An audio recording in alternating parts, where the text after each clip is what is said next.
Hi boys and girls, welcome to Everyday Math Lesson 4.6, a shopping activity. The materials that you'll need today, notebook paper, pencil, math journal, and then either a ruler or a template for math boxes. Let's get started. The first thing that we're going to do is go over our math boxes from the previous lesson.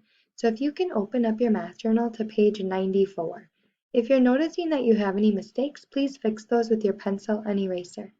For question number 1, I had 35 cents. I spent 15 cents. How much change do I have? Circle the best answer. So I need to think what 35 minus 15 is, and so the best answer would be D, 20 cents. For question number 2, what is the temperature? Looking at the thermometer, I can see that it's 30 degrees Celsius. Now, since it's 30 degrees Celsius, I know looking at this thermometer that 30 degrees Celsius is about 85 or 86 degrees Fahrenheit. Now, if it's 86 degrees Fahrenheit, that is very warm.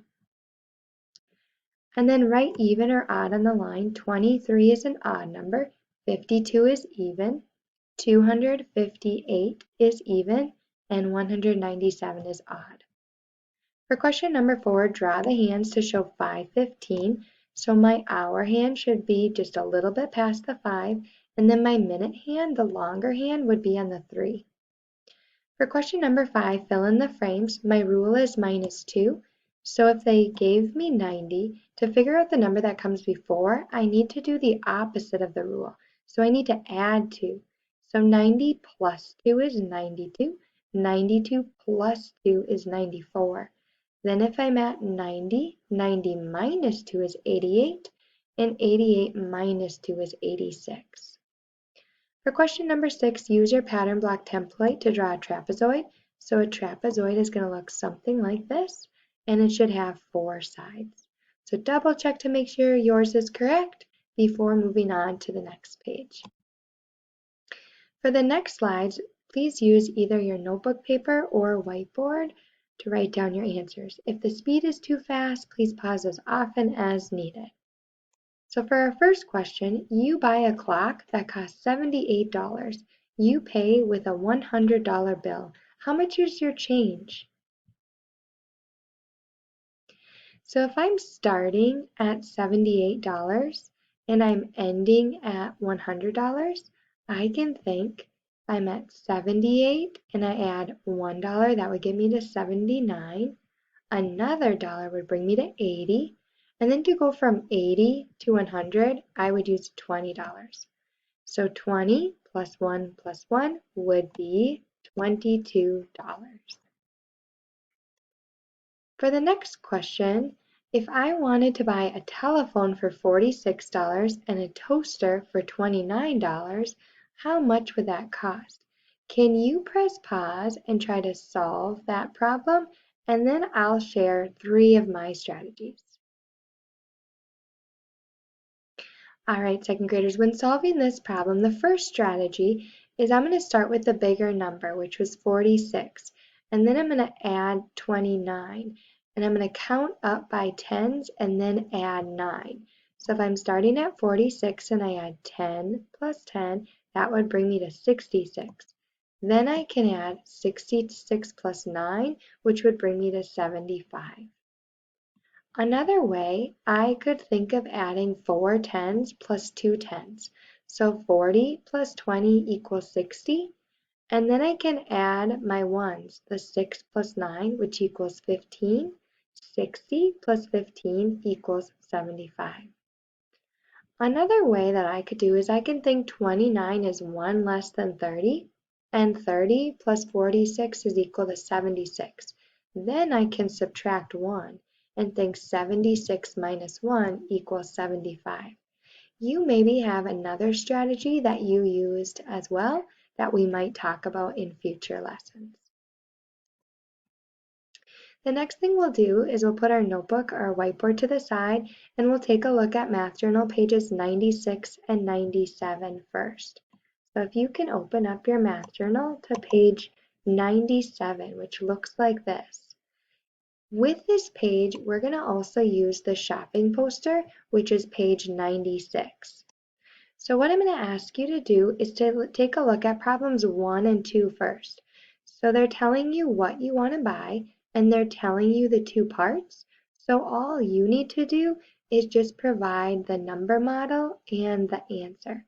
So could you press pause and just solve problems 1 and 2, and then press play when you're ready to check?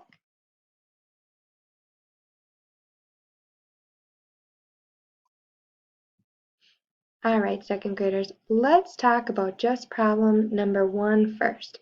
So you buy a telephone and an iron. So I could take a look at my shopping poster, and they also tell me how much a telephone and iron is. They tell me I'm adding 46 plus 32. So my number model, I'm going to have 46 plus 32. Now when solving this, I'm going to choose to add 40 plus 30 first. And I know 40 plus 30 is 70, and I know 6 plus 2 is 8. 70 plus 8 equals 78. So the total that I should have would be 78, and that's my total cost. The next thing that we were buying is a radio and a calculator, so I can find those two items on here. I can see that a radio is $38 and a calculator is $17. And they also gave me that information in the two parts. So for my number model, I know that I'm adding 38 plus 17. Now, I know that 38 is really close to 40. So if I think 40 plus 17, that would get me to 57. So once I'm at 57, then I'm going to subtract 2, and that's going to bring me to my answer of 55. So I know that 38 plus 17 is 55. Now, second graders, for question number 3, they're telling you you bought 2 items. The total cost is exactly $60. What did you buy? And for question 4, you bought 2 items. Together they cost the same as a telephone. What did you buy? Can you press pause and solve problems 3 and 4, and then press play when you're ready to check?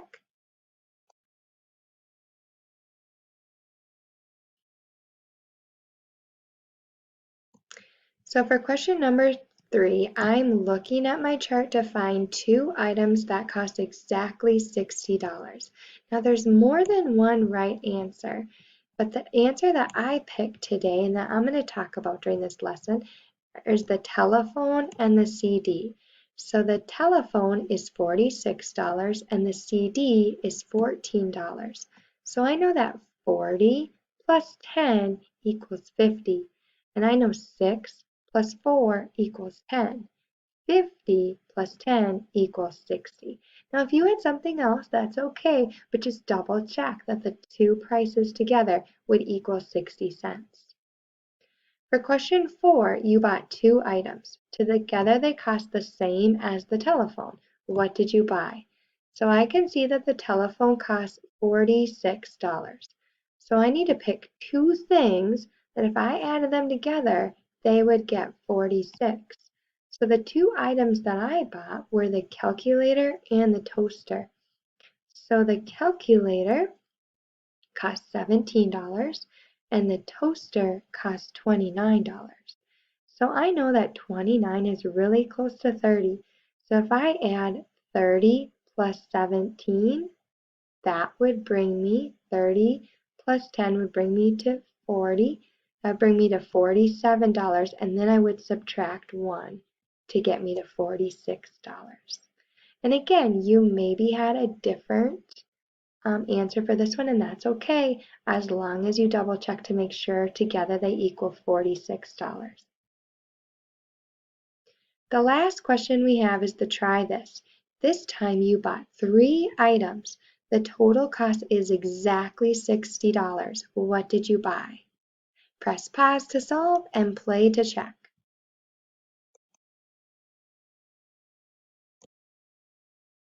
So the 3 items that I bought were the calculator, the CD, and the toaster.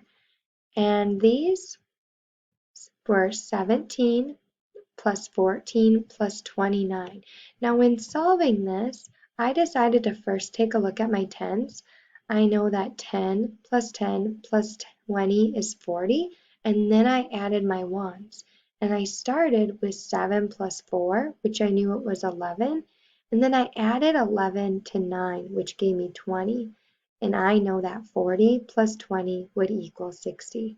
Now there is one more answer that would also work for this, so just double check to make sure that your 3 items that you picked would also equal $60.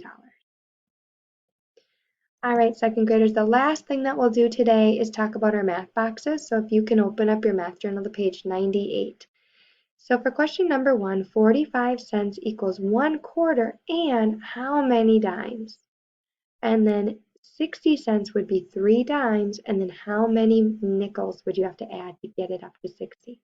For question number 2, the AM temperature was 50 degrees Fahrenheit. The PM temperature is 68 degrees Fahrenheit. What was the change? So fill in what you have for the start, what you have for your end, and then think about what your change would be and write your number model in that line right below. For question 3, 20 airplanes, 8 take off, how many stay? Fill in the diagram, again thinking about your start, your change, your end. For question 4, draw hands to show 8:15. For question 5, this is one that you're going to need either your template or your ruler, but you're going to measure the length of this line segment and circle the best answer. And then when you're doing that, make sure you're looking at the centimeter side. The side that I have on top here would be my centimeter side, where I would need to line that 0 right up to it and then to measure. I'm going to also use that for question number 6. It's asking me to draw a rectangle, making sure that 2 sides are 4 centimeters long and 2 sides are 3 centimeters long. So how I do this is notice how I first made a black dot. And I'm going to line up my 0 on that black dot. And I'm going to take a look at my ruler and see where 4 centimeters is. And then I'm going to make a second dot. And I'm going to be connecting those two for my first line segment. Then I can take my ruler and I'm going to turn it, and I'm going to do the same thing over here. I'm going to measure and add my dot to make sure I have 3 centimeters. Now I can draw a rectangle connecting my points. I would have one more point here, but then I can draw my rectangle connecting those points. All right, boys and girls, when you're all done, please take a picture and add that picture to CSAT for your classroom teacher. We will go over this page in our next video. Thank you.